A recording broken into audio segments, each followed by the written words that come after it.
Assalamualaikum warahmatullahi wabarakatuh. Bismillahirrahmanirrahim. Qala al-muallifu rahimahullah ta'ala wa nafa'ana bihi wa bi ulumihi fid dharaini amin. Summa yajibu alaihi ayyata'allama syurutas sholati wa arkanaha wa mubtilatiha. Masih melanjutkan pembahasan yang kemarin telah diterangkan bahwasannya hal pertama yang wajib bagi setiap orang Islam adalah meyakini makna dua kalimat syahadat. Summa yajibu nuri wajib alaihi ing atase kullu muslim apa ayat ta'allama yen to belajar sapa kullu muslim syurutus sholati ing pira-pira syarate salat wa arkana halan ing pira-pira rukune salat wa mubtilati halan ing pira-pira barang kang batalake salat. Kemudian kewajiban yang kedua bagi setiap orang Islam adalah belajar tentang syarat-syarat salat, rukun-rukun salat dan hal-hal yang membatalkan salat. Fasurutuha mongko utawi pira-pira syarate salat iku isna asyara ana 12. Al awwalu te kang awal iku taharatus saubi, sucine dodot utawi pakaian, wal badani lan awak, wal makani lan panggonan minan najasati saking pira-pira najis. Syarat salat ada 12. Yang pertama adalah sucinya pakaian, badan dan tempat yang digunakan untuk salat dari barang-barang najis. Wa hiya utawi najasat iku al khamru khamr, wal bauduran uyuh, wal ghaitulan kotorane menungso, wal rausulan telek, wad damulan getih, wal qayhulan nanah, wal qayulan utah-utahan. Sedang apa saja benda-benda najis itu? Benda-benda najis diantaranya adalah khamr, air kencing, kotoran manusia, kotoran binatang, darah dan juga nanah. Wal kalbulan asu, wal khinzirulan celeng, wa far'u ahadihima lan keturunane salah sijine kalbulan khinzir. Kemudian ada juga anjing, babi dan keturunan dari keduanya. Maksudnya apabila terjadi persilangan antara anjing dan babi dengan hewan-hewan suci yang lain seperti anjing babi disilangkan dengan sapi atau dengan kambing, maka keturunannya itu juga dinamakan sesuatu yang najis. Wal maitatu lan bangke, wa sa'ruhalan rambute maitah, wa zilfuha lan delamaane maitah, wa jilduha lan kulite maitah, wa azmuha lan balunge maitah, illa maitatal adami kejaba mayite menungso, wasamakilan iwak, wal jaradilan walang, wal mudakatilan hayawan kang den beleh, al mubahi kang den wenangake apa akluha mangan ing muzakah. Kemudian barang najis yang lain adalah mayit atau bangkai. Yang dinamakan dengan bangkai adalah hewan yang disembelih dengan sembelian yang tidak sah menurut syariat Islam, atau hewan yang mati tanpa disembelih. Berarti mati seperti tertabrak mobil, mati karena penyakit, itu dinamakan bangkai. Dan yang pertama tadi mati dikarenakan disembelih, tapi sembelihannya itu tidak sah menurut agama Islam. Lalu bagaimana sembelihan yang sah menurut agama Islam itu? Sembelihan yang sah adalah dengan cara memotong kedua jalur pernapasan dan juga jalur makanan pada hewan. Nah, apabila dari kedua jalur tersebut ada salah satu yang tidak terpotong, maka penyembelihannya itu tidak sah dan hewan tersebut itu dihukumi sebagai bangkai yang najis. Kemudian bulu-bulunya atau rambutnya bangkai, kulitnya, tulang belulangnya itu juga dihukumi najis. Akan tetapi tidak semua bangkai atau mayit itu dihukumi najis. Di sini masih ada beberapa pengecualian. Di antaranya adalah mayitnya manusia itu dihukumi suci. Begitu pula mayitnya ikan. Jadi ikan itu tidak perlu untuk disembelih dan juga bangkainya belalang itu juga dihukumi suci. Dan juga hewan yang mati dengan sembelihan yang sah menurut syariat Islam, yaitu seperti yang telah saya terangkan tadi, disembelih dengan cara memotong kedua jalur pernapasan dan juga jalur makanan. Itulah yang dinamakan dengan hewan yang disembelih dengan penyembelihan yang sah, yang nanti mayitnya atau bangkainya itu tidak dihukumi najis.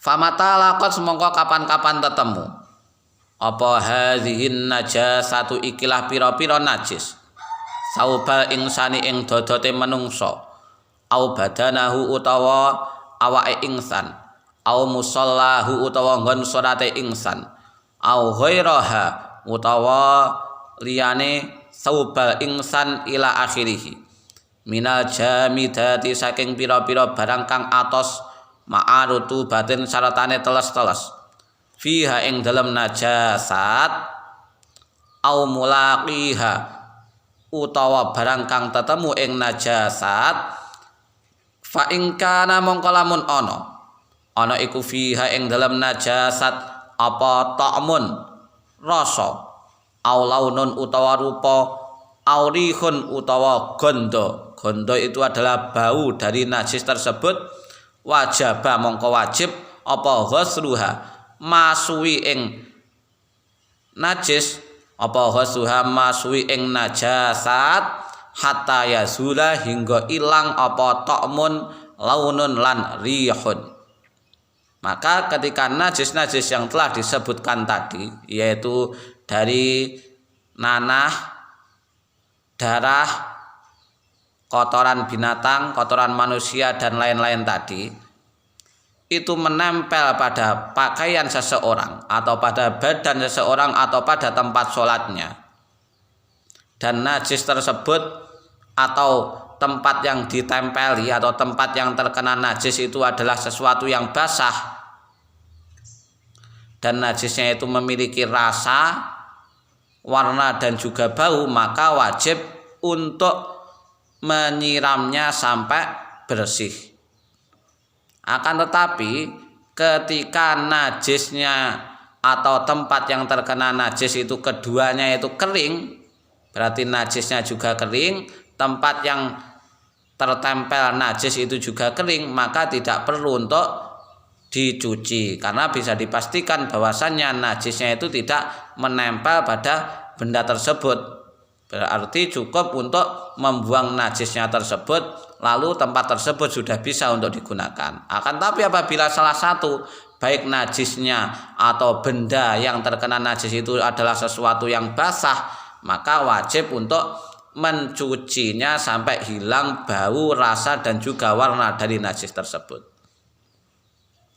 Summa yazidu nuli nambahana sapa sakhes fi najasatil kalbi ing dalem najise asu wal khinziri lan celeng sita ghusalatin ing 6 pira-pira basuhan wahidatun utawi kang siji minha saking situn iku mamzujatun kang den campuri biturabin kelawan lebu tahurin kang suci. Kemudian ketika najis tersebut itu berasal dari najisnya anjing, babi dan juga keturunannya, wajib untuk menambahkan 6 basuhan dan salah satunya itu dicampuri dengan menggunakan debu yang suci. Jadi semisal ada pakaian atau lantai yang terkena najisnya anjing dan babi, cara mensucikannya adalah dengan cara menghilangkan najis tersebut sampai bersih, sampai tidak tersisa rasa, bau dan juga warna dari najis tersebut. Kemudian disiram lagi sebanyak 6 kali dan salah satunya itu dicampur menggunakan debu. Nanti setelah itu sudah bisa dihukumi suci.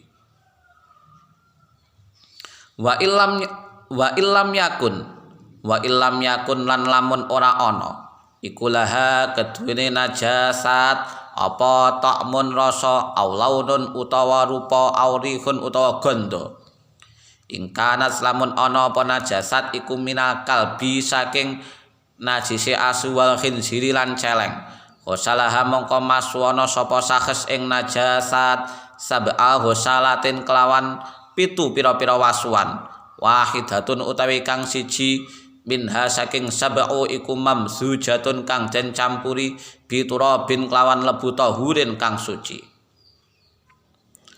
Dan apabila najis tadi itu sudah tidak memiliki rasa, bau dan juga warna, maksudnya najisnya tersebut itu sudah tidak terlihat sama sekali, tapi diketahui bahwasannya di situ terdapat najis.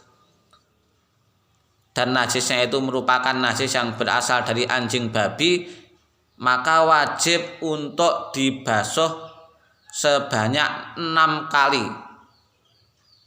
Saya ulangi lagi, maka wajib dibasuh sebanyak 7 kali ya, sebanyak 7 kali dan salah satunya itu menggunakan debu yang suci. Itu apabila sudah tidak terdapat bau, warna dan juga rasa dari najis tersebut. Semisal ada lantai yang terkena najisnya anjing ataupun babi, tapi sudah tidak terlihat lagi bentuk dari najis tersebut, tapi kita tahu bahwasannya di situ memang benar ada najisnya, maka cukup dibasuh sebanyak 7 kali dan salah satunya itu dicampuri dengan menggunakan debu yang suci.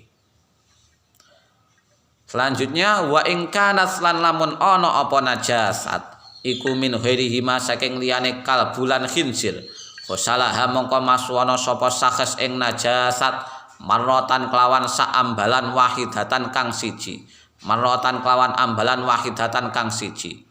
Akan tetapi ketika najis tersebut itu dari selainnya anjing dan babi, cukup disiram menggunakan air sebanyak 1 kali ketika memang sudah tidak terdapat rasa, bau dan juga warnanya. Najis ini itu kalau dalam kitab-kitab lain itu dinamakan dengan najis hukmiyah. Jadi yang tersisa cuman hukumnya saja, hanya tersisa hukumnya saja. Najisnya itu sudah tidak terlihat lagi sama sekali, tapi masih dihukumi najis karena sebelumnya terkena najis. Saya contohkan semisal ada lantai yang terkena air kencingnya anak kecil, kemudian air kencing tersebut itu menjadi kering. Akhirnya tidak terlihat sama sekali bentuk dari najis tersebut, itu dinamakan dengan najis hukmiyah. Maka cukup disiram menggunakan air sebanyak 1 kali.